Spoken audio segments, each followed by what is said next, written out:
listening to Your Ultimate Life with Kellen Flukiger, only on LA Talk Radio.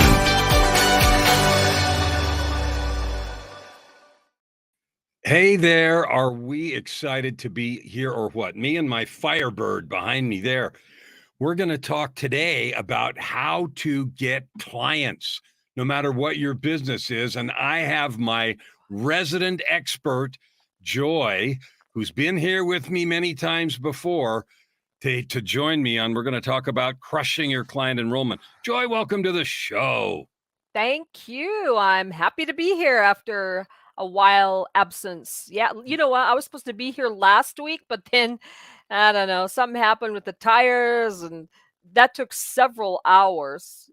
Amazingly, right? You think things are just at your fingertips and sometimes they are, but sometimes they're not. So, 4 hours later, it is what it is. And that's like whether anything that we do in life. Sometimes things just take longer. They do. And, we live in a world where everything's supposed to be download and double click. And I want to talk about that in a minute. But the first thing I want to do is have you talk a little bit about Sam. Right before we started was asking about your banner there, Joy Flukiger, in case you don't know how to say that name. Yes, it's complicated. Joy Flukiger. Yeah, I know how to say it. No, Finally. you do. Yeah, but it took a while too, though. It's like, what in the world? Red Aussie Multimedia. So talk about Yes. that. Who are you and what do you do? Red Aussie Multimedia. Well, I started off with Red Aussie Publishing. I'm sorry, my screen is jumping around here. I'm kind of trying to orient myself. Red Aussie Multimedia started off as Red Aussie Publishing because what I had been doing for several years is publishing books. And I started actually, Kellen, publishing your books. And then I joined a group of like-minded people where we discussed the whole publishing piece. And as anybody who has written a book or published a book or is in any type of marketing situation, it's not just one thing that you do. So it's publishing, but it's not just publishing. I do public relations. So I create news releases for clients and I send them off over the Associated Press wire and, compile graphics for clients when things come back. So it is talking about publishing. That's one piece of it, but it really has expanded, especially with the different social media platforms. When you think of like I love Pinterest. When was Pinterest? 2010. Well, I think it was, a few years in there, 10 to 15, somewhere like that, I started to do publishing books. But with all of these other social media platforms coming on and people looking to promote their book on other platforms and then create a course, things really just morphed away from just Red Aussie Publishing, which is one piece, to really expanding it to multimedia, because that is really what it is. And I think most of us entrepreneurs, in one way or another, are in a multimedia business. Just like a multimedia, we're on a radio show, LA Talk Radio, live radio show. We do, a podcast. I mean, there's a million podcasts out there. So it's not just a, one trick pony. We're just doing this. I think majority of people have expanded and are doing multiple things, and you just try and capture it under an umbrella. So that's the multimedia part. So one of the things I know you do is you're an expert at getting YouTube videos ranked. Talk about some things that are about that. Why is that so different? Why YouTube? And I don't want you to spill all your secrets that people pay you for, but tease us. One of the key pieces with video, and you'll hear that with a lot of things, is SEO, search engine optimization. So when you have a video, what are people is it a trend that people are looking for? Is it a title that a reasonable person who's looking to search for a topic, would they search for that topic? What happens with many people, and I'm guilty of this too. I did this in the beginning as well. And I think when I say the beginning, it's like, over the past how many years we've been on YouTube and various channels. You tend to want to promote yourself. So for podcast episode, for example, you'll say podcast episode number 323, or you'll say your name of your business, Grubhub, blah, blah, blah. And you have to think, unless, okay, Grubhub, I mean, maybe people are searching for that, but people aren't searching for podcast episode number 323. They're not just searching for that generic term. They're really, most people are searching for something specific. How do I make money online? Or, and even dig deeper in that, because depending on what search comes up, there could be hundreds of millions of searches come up. So the next time you do that, you narrow it down. And one of the key things that I try to impart to people is, what would you do? Like, would you find your own stuff? Would you be able to search and your thing comes up? Because that's what I do. When I think of a title, I think, is somebody actually searching for this topic? And it could be that sometimes things are just very obscure. So if it's an obscure niche or genre, okay. But for the most part, if you're in coaching or consulting, you're an entrepreneur, you sell something, you're making some sort of personal transformation, you have podcast episodes. So normally, if let's say we'll talk about podcasting for just a second, you have a particular type of podcast. Now, Joy, I like to listen to several things. Everybody who knows me knows I'm a huge Gary Vaynerchuk fan. He's like, ah, what he says goes kind of thing. And so I like him, but I also like to listen to comedy. Like, this is something really funny, either late at night or in the morning. So, and I mean, really laughing out loud, kind of funny stuff. So there are a couple of podcasts that I really like to listen to. So when I'm searching for something, let's say on YouTube, I try to be now as narrow of a search I can to find exactly what I'm looking for. So when we talk of things like what people can do or mistakes, one of them is having a crap title. There are so many AI tools out and about now. I use Goody because my good friend Armin Morin, he created a zone called Goody.ai. It's fantastic. I'm not a shill for him or anything. One lady made a comment one time a while ago of one of our shows. Sounds like the shopping channel. I thought, it probably did. It's like, ladies, run to the phone. Anyway, I digress. So choosing the titles. Now you can put a title into an AI program and ask the question, is this a good title to use for the YouTube video version of my podcast for these people? And then, you'll get an answer. So I excuse me, I always do that. Like, every single episode, I always run it through my AI to see if I'm kind of on track.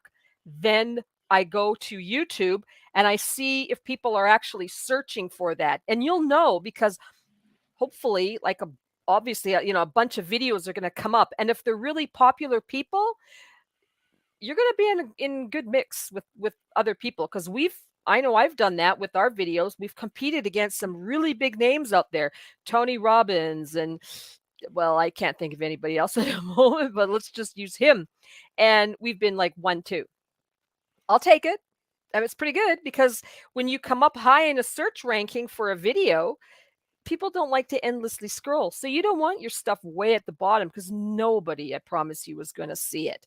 So choose your titles well.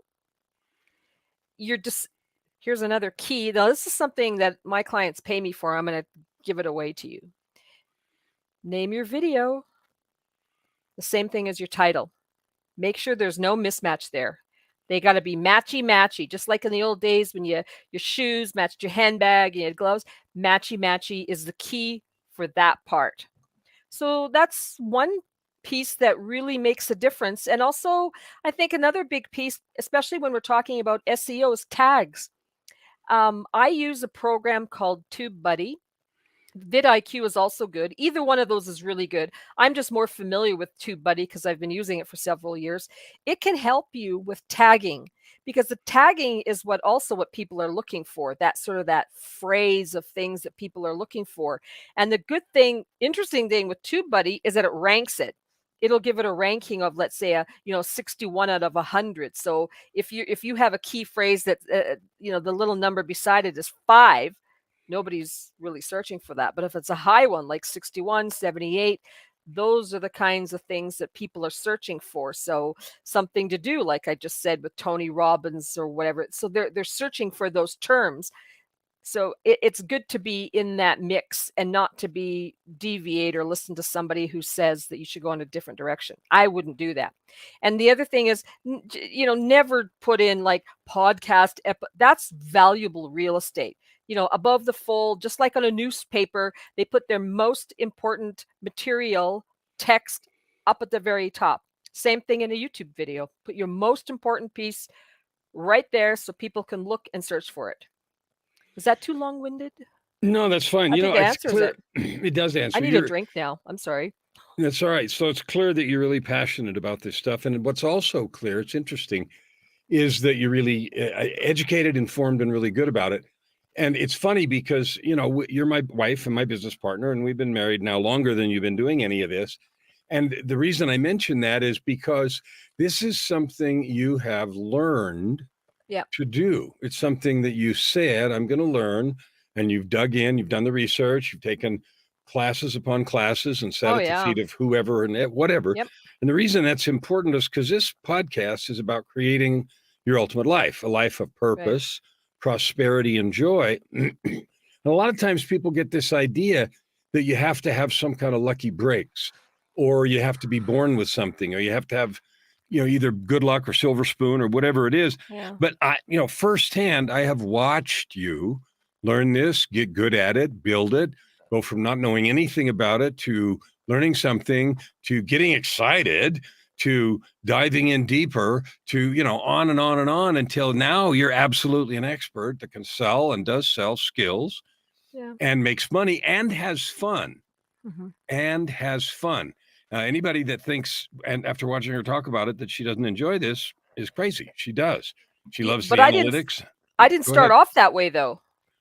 No, I you didn't. That's my hate it. point. I just loathed it. It's like SEO. It's like, I don't know what the heck that is. And it's sort of like, back in the day when I had to take a class, physics class in university.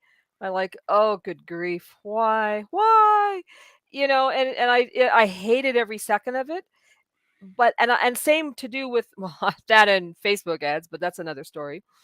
But with the analytics piece, that is really the key to, cracking the code of getting some visibility. And there's so many strategies. It's not really gaming this. It isn't gaming the system. It's getting better and better and using that knowledge to improve. Everybody knows, most people know who Mr. Beast is on YouTube, like one of the biggest dudes in the world. And when he was on one of our, because of this mastermind I belong to, he said that I think it was his first 200 videos, like he absolutely hated. Not first 5, not first 10, first like 200 videos. He absolutely hated them. But he said it's important to do that because hopefully, right, you get better and better and better. And then, you start to notice things yourself. It's like, well, I can improve on that thumbnail. I can maybe improve on that text. And, you just start to learn things. And then you start to, if you're going to search out people you can partner with or who can help you, then, you're in a different place. Because I'll use LinkedIn as an example. We get bombarded every single day. Hey, I can help you with this, or I can do that. And it's like, well, okay, who trained you? Like, or maybe they're self-taught. So it's like, show me, and I'm open. I'm like, sure, show me what you've done. Show me your clients. Show me how many things you've done. And sadly, it's like, well, they'll show me some screenshot from a video from 5 years ago, or that, that's too old in this kind of business. That's just, you can't do that. It's like, you have to be constantly improving and keeping up with it. And these platforms, they change so quickly because the main goal of any platform, whether it's LinkedIn or YouTube or Facebook or Instagram or Pinterest, is to keep the person on that platform. So they are constantly updating and changing the algorithms, and often you don't even know. You may have been shadow banned, or you may have who knows what. So it's important, extremely important, that if you are on these platforms, to look at the people who are doing well and who are able to crack some of these codes, and either learn from them, or get some coaching from them, or see what they're doing and mimic as best as you can with that. So I I want do. to move in. Yeah, of course. So that's exciting. I want to talk now about what we're doing this week, because in the context of building your ultimate life, it's about creating some kind of, living a purpose, creating prosperity, using your gifts and talents, whatever Mhm. you're good at, Yeah. your life experience has taught you. And so this week we're running a challenge. It's a You 5-day are. challenge. Yeah. And it's Yeah. called Crush Your Client Enrollment. Now, the Yeah. reason Oh, yeah. a lot of times here on this program, I'll talk about woo-woo stuff, mindset, and you know what you believe and all that kind of stuff. And but the reason that I do is because everybody needs to make a living. Everybody Mhm. needs to either have a job or have a business. You Yeah. either have a job as an employee or you have your own business. And so whichever of those you choose to do, Mhm. you like it or you don't like it. Lots of people, the big surveys say 75-80% of people aren't really satisfied with their jobs. That's not Right. surprising. I did a whole episode on that about why that's true. But what we're doing here, this challenge this week, is called Crush Your Client Enrollment. And the reason we're doing it is because there's so many people, entrepreneurs, coaches, consultants, financial planners, insurance salesmen, real estate people that have to go get their own clients. Yeah. And the biggest complaint I hear is two things. One, I can't get enough clients. I can't close them. Or two, I don't have enough prospects. Don't have enough Yeah. qualified prospects. I don't know where to get them. I That's don't know not where to good. find them. Where? And what they're Mhm. looking for, and this is the thing, they're looking for this magic bullet. So tell me That's funny. some magical thing. Just tell me where to go and I'll go there and get them. Yeah. And what they're really saying is, give me a foolproof thing that's guaranteed to work, that isn't hard, where I don't get too rejected. I'm not embarrassed. It's not a big struggle. And I know for sure it'll get me there. Well, there's no such thing any more than there is on YouTube or the SEO stuff you were talking about. But is that really, sorry, is that like really what an entrepreneur is? Because I mean, we work with entrepreneurs. I work with entrepreneurs. I haven't marketed myself to big companies or anything like that. I just haven't done that, right? So if we're dealing mostly with entrepreneurs, don't you really have to be, what, where are their guarantees as an entrepreneur? I used to sell on eBay, and I was very good at selling on eBay. But even still, there was no guarantee that somebody would buy my stuff. There, sorry, have a coughing fit. No, there are no guarantees. And that's one of the first things that we talk about when we talk about marketing in this Crush Your Client Enrollment Challenge is marketing in every case. Jay Abraham, one of the most famous marketers of all time, talked about everything is a test, which means you're fishing. You think this bait will work. You think you're at the right time of day and the right water and the right temperature because you've talked to some other pro anglers and you think you're in the right place. Yeah. But still, at the time you throw your bait in and your stuff, Yeah, they all went that home. The you fish know, all left for the day. yeah, you Sad. you have to test it. And here's the key to that. Because we're looking for the easy way, we're looking for the Yeah. way that never hurts our feelings or that doesn't waste time, Yeah. or that then we end up giving up. We get disappointed and we Yeah. get frustrated. And so what this challenge is everything I've learned in the last 15 years. Because Yeah. when I was an executive doing that other stuff, I had a job. Well paid, but it's still a job, and I had defined assignments. So as an entrepreneur, I have to go get clients just like everybody does, and I hated it to start with too. And over the last years, I've learned what Yeah. are the things, what are the approaches? How do you talk to people? What do you do so that you create a good relationship? And it's not hard sell, used car salesman, yuck. It's just relationship based, consulting based. There's a lot of names for it, selling. And that's what we're trying to teach people. And a big part of that is trying things. Don't get frustrated. Go in for the long haul and stay on the path. Stay on the path. Right. Yeah. Yep. So in this particular challenge, um, there's a 4-step process that I teach about how to get clients. And in one episode here, I don't have time to talk about all of it in detail, but I am going to talk about the 4 easy steps, and they're going to sound really simple. And Joy, as you hear me do this, I want you to think about examples where either in your MLM experience or in eBay or in other things that you've done when you did put yourself through college, silk painting, and just entrepreneurial examples of how this is true and what you did, what that version of it is. And the purpose of doing this is I want the listeners to hear themselves in these examples. So if I give some examples, or Joy does, of each of these steps, I want you to think, okay, how does that apply to me? Because my Right. goal here is to help you create your ultimate life. And I'm doing this to share these things with you. So step 1 is, if you want more clients, you have to go where they are. You have to go where Exactly. they are. So Yeah. what if I say that, what does that mean to you? Go where they are. Well, I'm going to give a food example. Nothing in my background, but I like to watch cooking shows and I like to cook. So there was something on it was some sort of great food truck race, whatever it's called.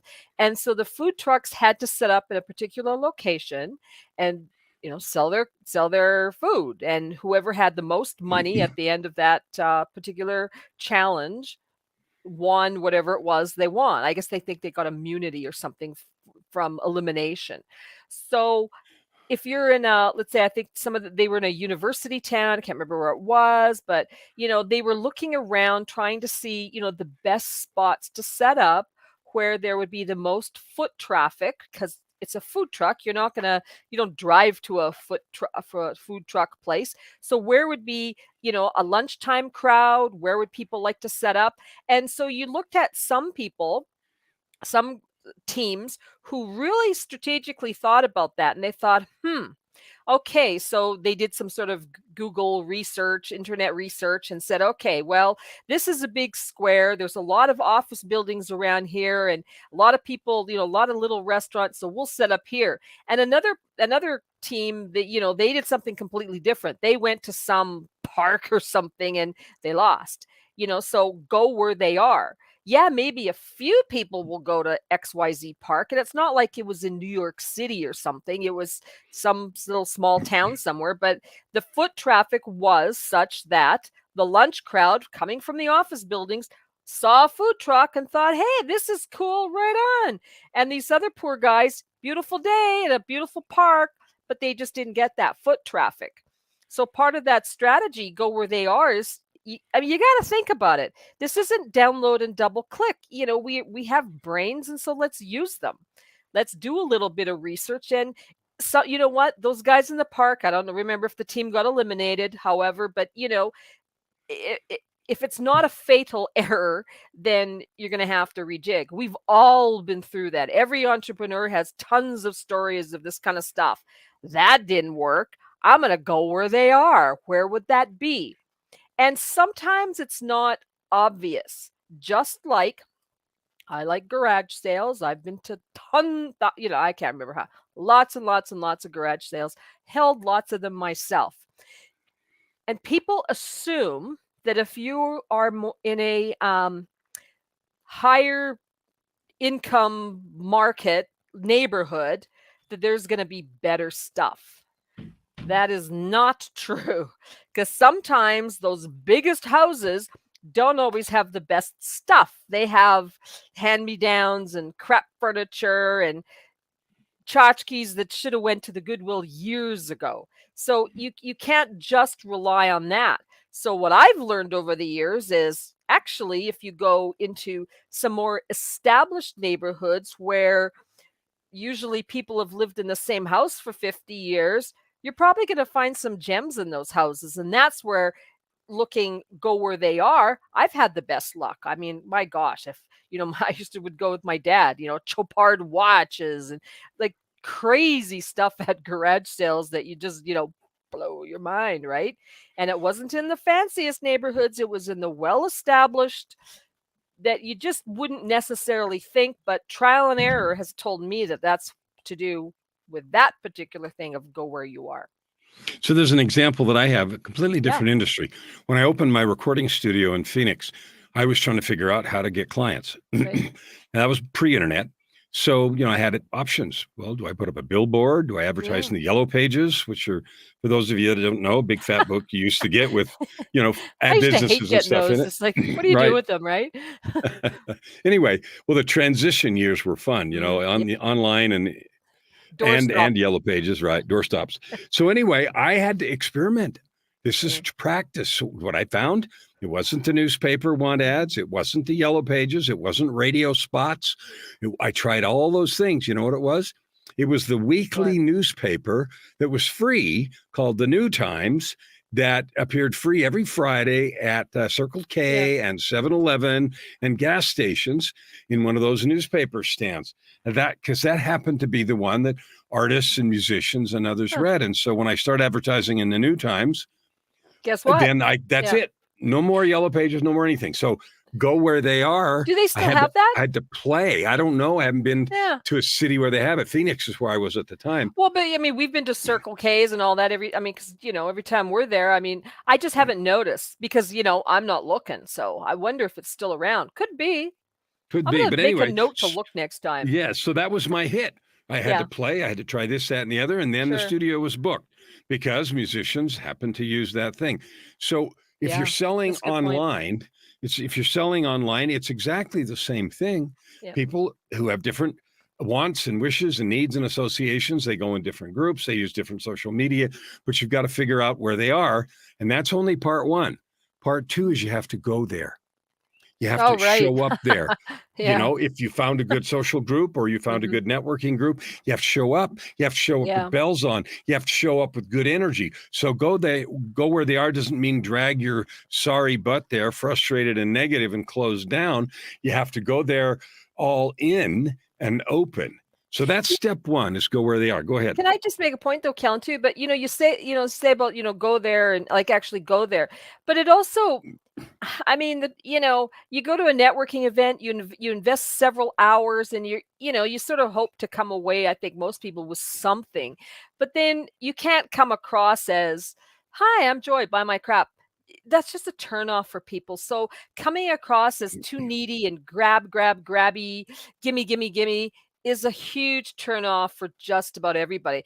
I'm in the market for a new car, and it just, the thought of it is just like, ugh, because that as soon as you open the door, right, it's like you feel like you're just being swarmed. You're not, but it feels like that because it's just like, nobody does that. They don't do that to you at Walmart, or they don't do that to you at the grocery store. Just leave me alone. If I have questions, I know you're here. I'll come and get you. But those sales guys, because there's a few of them on the floor in the building, they want you. They're all competing for you, aren't they? Right. They're competing for you because it's all commission. All right. So that's step one. You got to go where they are. Step two is something called first contact. And I use that funny saying like first contact. Think of aliens landing on the White House lawn. So imagine a science fiction movie that you've seen where aliens, you see the ships in the sky or whatever, and then they land somewhere, Central Park or the White House lawn or whatever. And in every movie there ever was, the human response, humankind, our response is to roll in the tanks, bring out the military with rows of people with guns and tanks and bombs and loudspeakers and, perimeters and all this stuff. Well, if an advanced civilization is advanced enough to have space travel, they're certainly going to recognize weapons when they see them. Yeah. And so what they're greeted with is, hi, we're here to kill you. Okay. And what we do when we meet people is what Joy just said. We go in there with the idea of the only reason I'm here is to get your wallet. And we carry this needy energy of give me your dough. And so that's a big turnoff and nobody wants to meet them. So the second step is how do you make first contact? And I use that because of the White House lawn and the Army example. What are the skills necessary to make a delightful impression and have a delightful connection, not just an impression, so that people want to talk to you again? Because that's magic. It really is. And people don't do that. It's like we become aliens the minute we're going to a networking event hoping to get leads. We grow horns and Yeah. turn green, Yeah. and we approach everybody like that. So I'm going to give you 2 words, and then Joe, I want you to talk about this if you got thoughts. The 2 words are, I would use the word love, but I mean genuine caring, because after all, you're just going to meet some other people and they're there to meet people too. So caring and curiosity. Caring and curiosity. So I'll give you an opposite example and then I'll be quiet so Joy can think.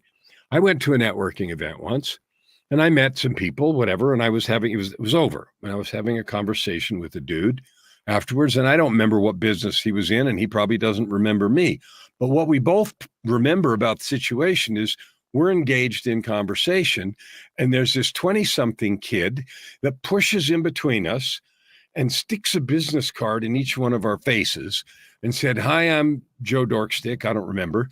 And I sell something, and it was, utility things, some MLM thing. "I just wanted you to have my card in case you need me. So here you go." Now, the reality is he interrupted our conversation rudely, crammed a card in our face and said, like, we needed to know this or whatever. Yeah. And it was his inexperience, but that's Army on the lawn first contact. So he turned and left, and both this fellow and I, without any prompting or, anything, we looked at each other. And at the same instant, exact moment, we both took the business card, tore it in half, and threw it in the garbage. Yeah. And the reason is because needy energy, White House, Army on the White House lawn, that was this kind of first contact. There was no caring about what we were doing or what we might or might not have needed. And there was certainly no curiosity about us. He was expecting that we had just burning curiosity about why he was there and what he had that was going to make my life good. So those Right. things, caring and curiosity. Joy, go ahead. Yeah, well, caring and curiosity. Yeah, people think not everybody's good at networking. Not everybody's really good at first contact, maybe in the way you are or the way I am. And that does come across. So it's not a one size fits all. I mean, certainly you can learn things to help you in your way, in your version of caring and curiosity, and it's not going to be the same way I do, because I know sometimes, Kellen, you'll say, "Oh, well, maybe if you said, or if you say blah blah blah, and however you say it," but it's like, but I wouldn't say that. That's not me. So learning certain skills about networking, I think people would laugh at things in some ways, like, really, you need a networking course? Why would you need a networking course? You're not, I don't think you're born with those skills. Some people have a better, my throat is just acting weird today. Some people just have a better rapport, an easy, natural rapport with people than others. And you can see that when people try and force a conversation, or this is sort of the best, or maybe it's the worst, is when you meet someone, or they, let's say, maybe they come on a call, or if you have an event going on, or someone or something like that, and they spend a portion of time trying to impress everybody with how cool they are, like, I'm a this or I'm a that, or me. And it's like, what does that have to do with the topic? What does that have to do with anything? And maybe they're genuinely not feeling that, but it sure comes across as, yeah, the aliens are coming down, and you're ready to, to take care of the situation, because that just comes across as not, you're not going to be curious, because A, they probably told you everything anyway about themselves in the first 30 seconds, and B, where's the rapport?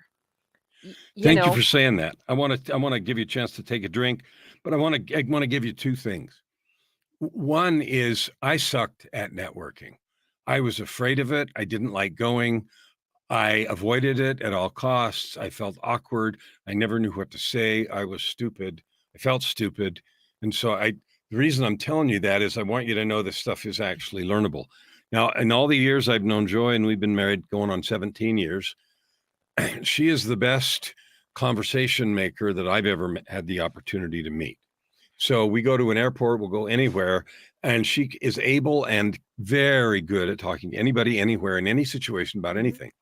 And even though I have learned fabulous networking skills, and so much so that when I tell people that I used to suck, they don't believe me, I am still No. absolutely in awe Yeah. of her abilities. And here's the reason that's important. This is learnable. And here are the two keys to learning. Caring about someone is a choice. Mhm. If I go in thinking about what I'm going to get out of it, that energy feels needy. And needy is creepy. You know, Yeah. if someone's it feels like someone's stalking you. Needy is creepy. Yeah. So you can get rid of that by not asking what's in it for me. Because what's in it for me is I get to know this person. That's it. Stop there. I just get to know them. And I Mhm. actually care about why they're wearing those shoes or what they're doing at this meeting or what their week was like. And Mhm. learning to put your own nonsense aside. And that doesn't mean you don't need business. And of course you do. But I'm Yeah. trying to tell you the Yeah. best way to get it is to come in needing nothing. Just show up and get to know them. So caring is a learnable skill and it's a choice. The curiosity is on purpose putting in any conversation about yourself off. So start by inquiring. Yeah. Why are you here? Tell me tell me what about you do. When I start new people I've never met online, and I belong to several networking groups, I'll always say, I am so excited to meet you. Tell me all about your coolness. And just saying that, because tell me all about your coolness is kind of a silly thing to say, and because I'm opening the floodgates and asking them to tell me stuff, I would say 100%, but I'll say 99.9 just because Mhm. people are flattered. They like talking about themselves and they open up and tell you stuff. And the secret is in that listening. You can Mhm. find out if they have any need Right. for what you might have. Yep. Or if they have any need of, or not a need, but if any interest in you at all too. Because you can tell when people are not interested in you, just in any kind of circumstance or situation, whether you're sitting beside someone on the bus or you're at the grocery store or at an airport, wherever that is. And I'm just genuinely curious about people. So, yeah, I do talk to whoever, and it's almost like people are surprised, that someone is being friendly and open without wanting anything from them, or, it's almost like in some ways part of that humanity or that simpleness of just talking to any type of person. It just, there's sort of a bit of joy that has gone out of certain experiences, and how best to learn about other people and to be curious and caring is to just talk to people.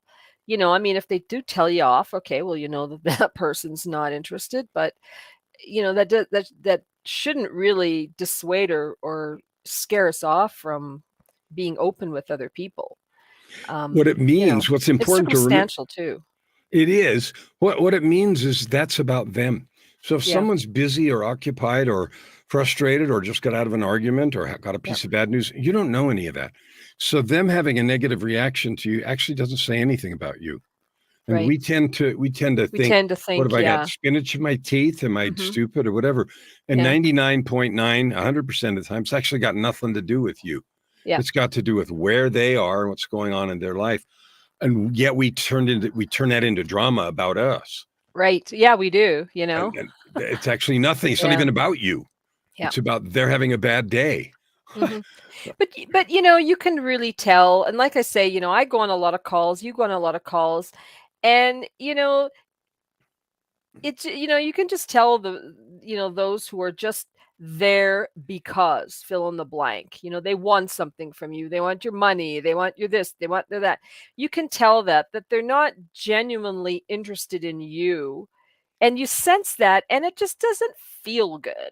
It's just I'd rather, and I think a lot of people would just, unless it's the only gig in town, the only doctor, the only this, the only that, you have other choices.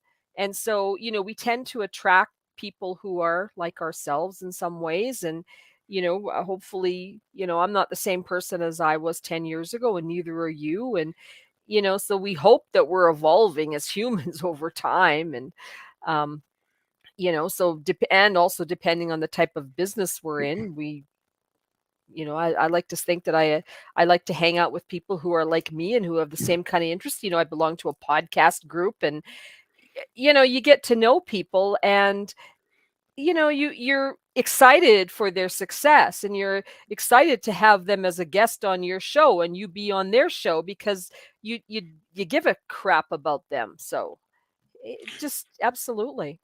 So here's what we've got. We've got about 8 minutes left. And Really? so I can't cover Oh, the 9 minutes, I guess, but I can't cover the last two. We're going to briefly touch on the last two briefly. steps because there's 4 steps. Mm-hmm. And we've talked about first is caring, curiosity. How do you go where they are? I'm sorry. Go where they Go where are. they are was the first Yeah. step. Step You're 2 just is testing first me. contact. Yeah. Yep. First contact. And here's my invitation. So on the screen is a URL. For those that are watching the video, you can see it, but those that are not, it is www.lovecoachsignem. And the M is EM. Yep. LOVECOACHSIGNEM. Love Coach Lovecoachsignem.com. Simon. Yeah. Yeah. That's a cool And name. it is. And I love that name. And so here's the deal. That is the URL to the challenge we're running, Yep. where we're taking an hour a day on each of these steps this week. Yeah. And if you want to learn to close clients with ease, like breathing, to where you don't hate prospecting or any of that stuff anymore, because I don't, and I used to, was bad at it. Go there. I invite you to go there. It's not quite free, $17, but practically free. But the Practically free. information is worth millions if you use it. All right. So step three is called nurturing. Now, it is unlikely that either you or they will become a client of anything on the spot, make a purchase on the spot. Now, that happens once in a while, Well, but it especially doesn't big happen ticket often. items. Big ticket items is like very rare. But even It is. smaller now, people need to test you out and, get a feel for you kind of thing. And or me, whoever. Yeah. So that's why this first contact is so important. Because if anything about the first contact feels poison, Yeah. they're not going to want to hear from you again. Nope. If you go in with caring and curiosity and the exchange is pleasant and they got to tell you about stuff and you were genuinely interested, then setting up a follow-up conversation, either about what they do or about what you do or both, is going to be a pleasant and attractive experience. Yeah. And so nurturing is about several things. It's about good follow-up. It's about providing value for what they need, not just saying stuff about what you do. But see, if you have a nice conversation with them and you learn about what they do, what they need, what's going on in their life, where they're at, and everything else, you might send them an article or a video or a text later that you've been thinking about that is related to maybe not even to what you do, but to something they said. And what that does is it deepens the connection. And it's like putting Miracle-Gro on your garden, because finding somebody that cares, which is what Joyce said a little while ago, finding someone that cares is so rare. We live in this poison world of what's in it for me. So talk a little bit about the nurturing aspect to this. Well, admittedly, and I know you said this to me, that I tend to be, would I be labeled more cynical? Maybe. I don't consider that a bad thing. Because you can tell when someone is really just in it for what you can give them. And I think my, cynicism, if I want to call it that, comes from, yeah. Everybody's a billionaire. Everybody's got a million clients. But that's not true. And I guess, when I hear hypey stuff, my first response is I don't believe it. And I'm often right in a lot of things, and, I mean, we know a lot of people who've been, started at 0 and now are making 10, 11 figures, a year. And we've watched them do it. And it did not come easy. It was hard work. And now they're reaping the benefits of whatever it is. So that nurturing piece, I mean, if you really don't care about that nurturing process, then don't do it, right? Don't do it. But if you do want to attract a certain level, especially as you go into a higher ticket item, you really gotta, give a crap about people and engage in that nurturing process with people to really it's not just about, what they can give you, but it's like, do you really want to be around this person? Like, do you really want to, either help? Are they open to whatever it is? I have I've been sorry on more than one occasion about taking on this client or that client because I did it for the money. I thought, okay, they're gonna give me money. Oh yeah, yeah, yeah. And I regretted it because they really didn't give a crap about me, and I cared desperately to make them happy and go out of my way and do things and answer endless text messages at 3 o'clock in the morning. You know what I mean? Like, and so I thought, okay, I'm not going to do that anymore. Like, I don't want your money. I just, I don't need it. I don't want it. I don't need forget it, because it was too hard work. So I think the time of with the nurturing piece, it's like, I am who I am. What you see is pretty much what you get. Um, I so it's some ways it's a bit of a double-edged sword in some respects that I don't mind repelling people who I really don't want to work with. And honestly, I'm not really going to nurture you because you're not interested in me in the first place. You're not genuinely caring and respect me. So I think that's a big key with the nurturing piece, is having that mutual respect. Like, I respect you as a coach and as a professional person and that you're doing, and I'm not going to abuse that, because I actually wouldn't want somebody to do that to me. And believe me, I've been a doormat with clients enough times that I've just like, forget it, no more.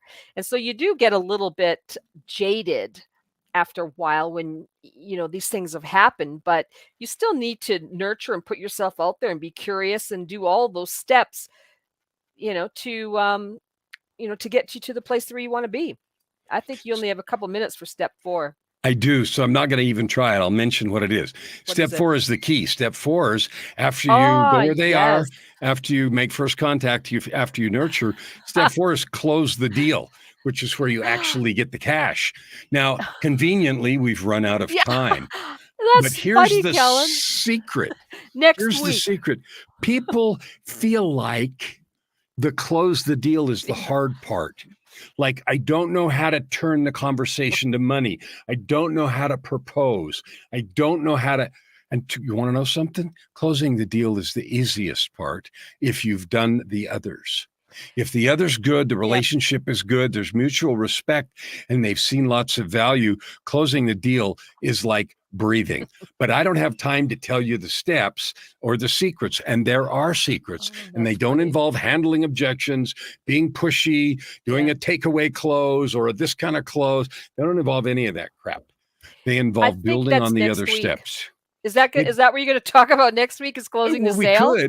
we That's could talk funny. about that anyway. I like So that. here's what I want you to Timed do. it We're well. out of time, Yeah. but I do want you to go to lovecoachsignem.com. Sign up Please. for Crush Your Yeah. Client Enrollment. Like, I'm giving it away for almost nothing.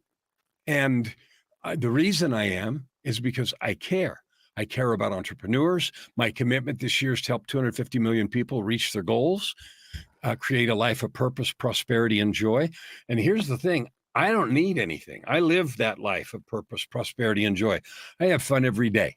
And joy, I'm married to this. And so we get to have all the fun in the Joy world is all the always time. in the house, right? Joy is always Except in the when house. joy isn't in the house. Anyway, so Joy, thanks for Oh, being here dear. with us. Thank you very much. What I want you to know is this is secrets. This is good stuff go back and listen through this and go to this lovecoachsignem.com. Sign up. Let me serve you. If you need clients, if you don't need clients, don't bother. But if you're a client getter and your business requires that, this is a thing I have mastered. I hope you take this opportunity, grab all you can get, live with purpose, prosperity, and joy, and create your ultimate life.